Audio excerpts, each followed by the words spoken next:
Welcome back to another episode of FightCast, the best MMA talk show on the planet. I'm your host for today's show, Darion, and we want to go and talk to you about UFC 208. That's going to go ahead and be having a headliner of Holm versus, drumroll please. Hold on, I want to make sure I actually get the last name right on her, but Germaine de Randamie. Okay, this is going to be a barn burner. A barn burner here. I truly believe this, just because the fact is both these ladies are so decorated outside of the sport.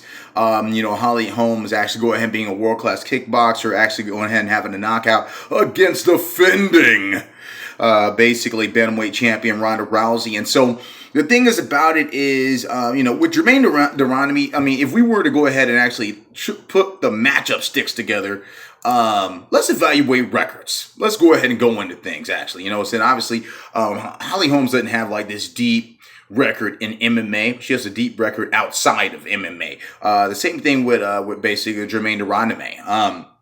But with Germaine de Randamie, looking at her actual wins and losses in MMA, you'll actually get to see just a couple different looks and stuff like that. She's beaten her last two, basically, she's been on a 2-fight winning streak ever since her loss to the defending champion, Amanda Nunes. And the crazy thing about that fight that she had with Amanda Nunes is that she was knocked out in the first round. And so it's not too much to really go ahead and be evaluated. I mean, that fight did happen 3 years ago, almost 4. And so, but from the last two fights, which she's only fought once a year, and so there's not too much like a tale of recent tape to go ahead and evaluate. She actually, her last bout was May 8th of 2016, where she beat Anna Elmos. And as you know, Anna Elmos is not very much known. So it's not really like one of those ordeals. It's like, oh my gosh, saying like, yeah, like there's just like all types of just crazy records on this. I mean, this girl that she just beat, for instance, Anna Elmos. If you actually go ahead and look her up, that's her last win. Her fights, literally, like on UFC.com or record wise, it's just 0-2. She's literally 0-2. She basically lost to Germaine de Randamie, and she's basically lost in November to Amanda Cooper. So again, not too much to go ahead and be evaluated with Germaine de Randamie in the UFC. So the thing is about it is, I think this is kind of like one of those ordeals where they're going to go ahead and do a bigger judge of what's happened outside of the cage, outside of the ring. And I mean, when you go ahead and you put that together, Germaine de Randamie is very dangerous in her prep, her other things. If we were to take a gander, hold on one second here. Want to go ahead and break it down for you guys, so you guys can go ahead and take a real good look-see into Germaine de Randamie.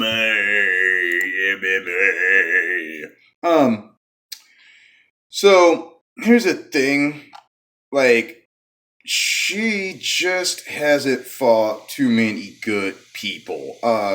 She's been on a lot of good undercards, but that's pretty much it. But accomplishments outside of MMA? Oh, yes. Multitudes. She's actually been a world champion in kickboxing and Muay Thai. I mean, literally, she's had 37 consecutive victories in literally kickboxing and Muay Thai. And also, she's been world champion about 5 times, basically in kickboxing and Muay Thai. And so the thing is about it, though, she's very dangerous outside. Very dangerous, with her striking game and stuff like that. I'm not looking for too much out of these people. I'm not looking for too much like of an engagement. I'm thinking it's just going to be one of those like where Holly Holmes, like the way she fights, bam, I'm out of here. Bam, move to the left. Bam, move to the right. Okay, like literally, I mean, it's going to be like one of those fights. I mean, they don't stand and bang. They're not going to get in front of you and just try to bang it out. So it's not going to be one of those things. Looking forward to the co-main event way more than the main event. Anderson Silva making his debut again, making a comeback again. I mean, this is a really good matchup right here because Derek Brunson hits hard as hell. The thing is about Derek Brunson, though, is you already know what he's going to do. He's going to try to wrestle Anderson Silva, which sucks. Because Anderson Silva's wrestling sucks. The good thing for Anderson Silva is that the fight actually starts on the feet. Okay, that's the great thing for Anderson Silva. And so otherwise than that, I don't know what's going to happen in this fight. Just because, Derek Brunson's number 8. Number 8 right now. And Anderson Silva's number 7. Okay. And so, when you go ahead and you look at things like that, then, okay, yeah, this is a marquee matchup. This is great. Okay, we got a stand-up guy against a guy that does a lot of wrestling and does a lot of stand and bang. I love watching Derek Brunson fight. When you watch Derek Brunson, notable, he's got some fucking hands. He's got some knockout power. Okay, Robert Whitaker, fools rush in. He just rushed in. Robert Whitaker wasn't having all that. You can't be doing all that. That's why I was round 1 KO. But before that, notable wins over Uriah Hall and Sam Alvey. Basically, round 1 KOs. He's had 3 round 1 KOs. With Uriah Hall being one of them, last on the list, basically before losing to Robert Whitaker. So he does have that to go ahead and credit to himself. He's beat some really good guys, man. Literally, he's beat some really good guys. If you go ahead and actually look at Derek Brunson's, who he's beat. He's beat Ed Herman. He's beat Lorenz Larkin. Lorenz Larkin, he actually, got a unanimous decision against him. He just laid and prayed on him, but he got a unanimous decision up against him. And so, which is cool, which is awesome, you couldn't ask. He went, almost all 3 rounds with Yoel Romero. Well, you know how Yoel, knocks people out in the 3rd round when he's dead tired. So, but that's what goes down. So, I want to see, just a really big stand and bang brawl and see what happens. Anderson's so dangerous, though. He's not going to want to stand up with him. He just doesn't want to stand up with Anderson Silva. Who wants to stand up with Anderson Silva? So I don't know what's going to happen with that. We'll have to see what's going to happen with that. Another marquee matchup, basically 3rd on the card, Ronaldo Souza, number 3 right now. We're going against Tim Bosch, man. Tim Bang 'em out Bosch. Tim the Barbarian Bosch. I love seeing Tim Bosch. He does not look like he weighs 185 pounds. But no one that fights at 185 pounds actually looks like they weigh 185 pounds. It's ridiculous. Look how big Yoel Romero is. The only person that looks like they actually weigh 185 pounds is the champion. But he doesn't lift weights. You can tell he just doesn't lift weights. And so it doesn't matter. So, but yeah, man, I don't know. Tim Bosch versus Ronaldo Souza. Let me see here. I'm going to have to go with Ronaldo in this one, man. Ronaldo hits like bricks. He hits like bricks. When you get Ronaldo Souza hyped up, trying to go ahead and take people's heads off, the only thing he hasn't really done is went ahead and competed for a title yet. He really wants it bad. His last loss was to Yoel Romero, and he's still calling him a cheater to this day. Vitor Belfort, round 1 KO. Oh, man. Chris Camozzi, round 1 submission. Gegard Mousasi, he just beat the brakes off of Gegard. Made Gegard look like he didn't even belong in there. Gegard didn't look himself that fight. I would definitely say that, though. Gegard did not look himself. But at the same time, though, notable victories, man. We're talking round 1 KOs, man. We're talking about round 1 KOs, Chris Camozzi and Vitor Belfort. So, anything can happen inside this game. I don't see Tim Bosch messing with the jiu-jitsu. I don't see Tim Bosch. I see Tim Bosch. He could land some big shots, man. Some really big shots, but I don't know if he's going to against Souza. Just Jacare is he's just like a mutant. He's like that thing in Clash of the Clans with the horns that just skates around with the sword that you send in on people. Yeah, it's that's what I look at when I see Jacare fight. We'll see here what happens. Tim Bosch has beat Rafael Nadal his last fight, which is a really good win.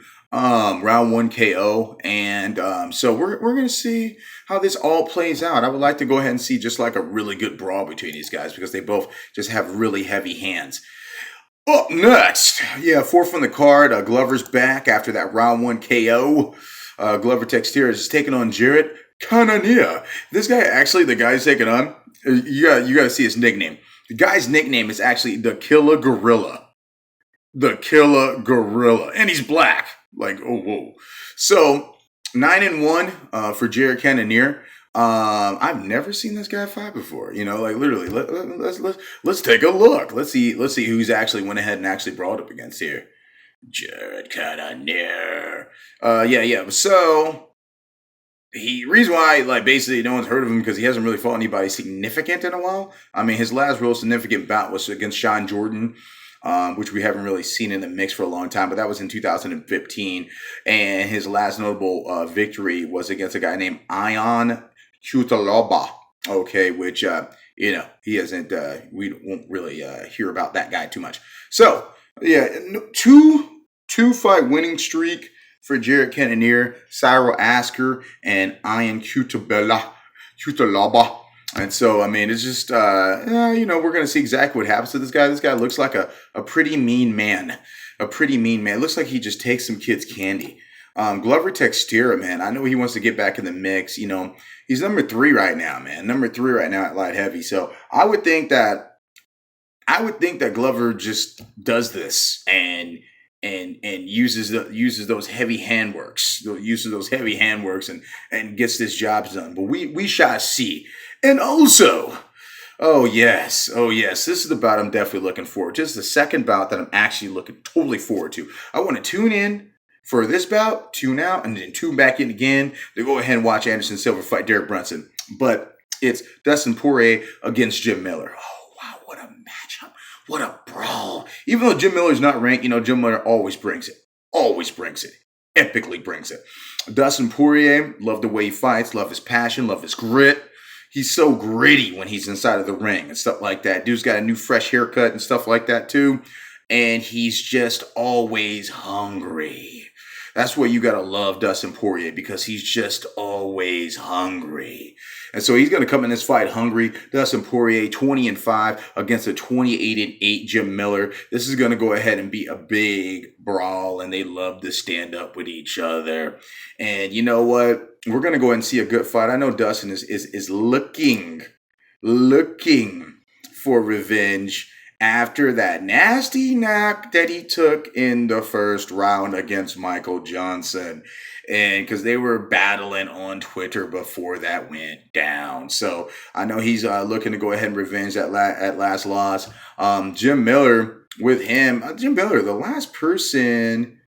last victory for this guy, he fought Diego Alves, round 1, unanimous decision. But yeah, notable wins up against Joe Lazan and just knocked out Takiana Gomi for UFC 200. And so yeah, man, round 1 KO up against one of the Japanese greatest lightweights, and also Joe Lazan ain't no little boy.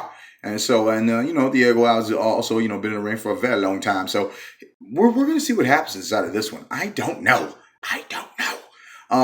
Gonna go with the diamond. Gonna go with Dustin Poirier on this. So that's my pick. That is my pick.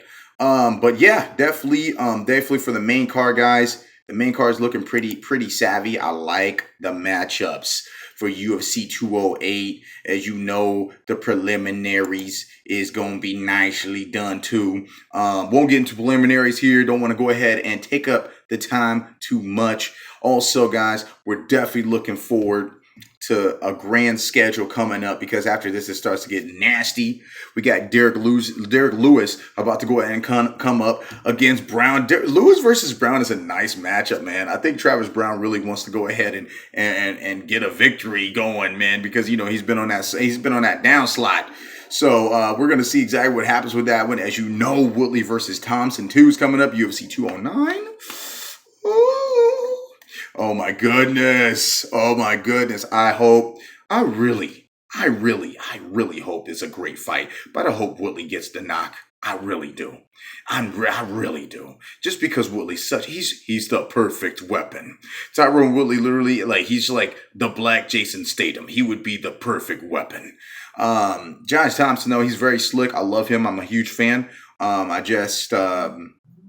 think Woodley won the first fight. I don't think it was really I don't think it was a tie.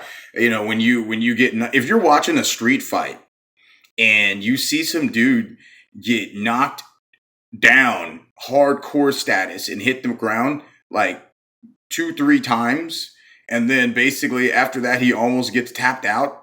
Like I if we're watching that in the streets, I'm not gonna be like, damn, bro, to the dude that got knocked down all those times and almost got tapped. I think you won. I can't say that, and especially when the other guy like still looks like clean. So yeah, but great fights go ahead coming up. Also, in the future, we got Belfort versus Gaslam, but I am so looking forward. Oh, man, I'm so looking forward to that Woodley versus Thompson, too. Oh, man, it's going to be a good one. All right, guys, FightCast about to go ahead and close on up with your host, Darion Terry. Stay tuned, because we're going to go ahead and be coming up, guys, on the Lewis versus Brown, and we're gonna talk about that card. We're gonna get deep on that card, and then we're gonna go into the Woodley versus Thompson, and we're gonna go ahead and get it going. Okay, get it going. FightCast, baby, tuning out. See you guys soon.